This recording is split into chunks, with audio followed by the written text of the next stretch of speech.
السلام علیکم۔ یہ ہے کتاب سرخ کنارے اور یہ ہے بلال اسلم جو اس کی لکھاری ہے۔ یہ کتاب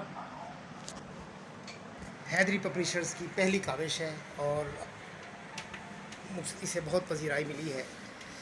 جس نے بھی اسے پڑھا ہے اس نے اس کی تعریف بہت کی ہے۔ یہ ٹاپک تو نیا نہیں ہے، وہی محبت کی داستان ہے اور پھر اس میں رقیب ہے اور المیہ سٹوری ہے۔ اسے بلال اسلم لکھا ہے جو کہ ان کا پہلا ناول ہے اور وہ میرے بڑے اچھے دوست ہیں اور چھوٹے بھائی ہیں۔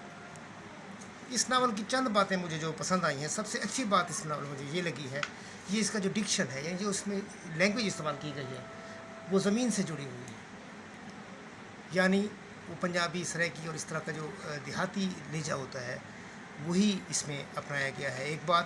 دوسری بات، اس کتاب کی جو خوبی ہے وہ میں سمجھتا ہوں وہ ہے اس کی منظر نگاری، بہت کمال کی، بہت نیچرل اور بہت ہی حقیقت کے قریب تر جو ہے نا اس کی منظر کشی کی گئی ہے اور سچویشن بھی بہت اچھی ہے۔ ناول کی خوبی یہ ہے کہ اس میں جو الفاظ بھی جو ہے نا وہ ایسے استعمال کیے گئے ہیں جو دل میں اتر جانے والے ہوں، اس میں کوئی لفاظی سے کام نہیں لیا گیا، غیر ضروری تفصیلات بھی نہیں دی گئیں، اس لیے یہ ناول جو ہے نا 100 کچھ صفحات پر مشتمل ہے اور یہ بھرپور ناول ہے، مکمل ناول ہے۔ اور میں اپنے سننے والوں دیکھنے والوں کو یہ کہوں گا کہ یہ ناول ضرور پڑھیں، انہیں پڑھ کے مزہ آئے گا، نہ ان کے پیسے ضائع ہوں گے نہ ان کا وقت ضائع ہوگا۔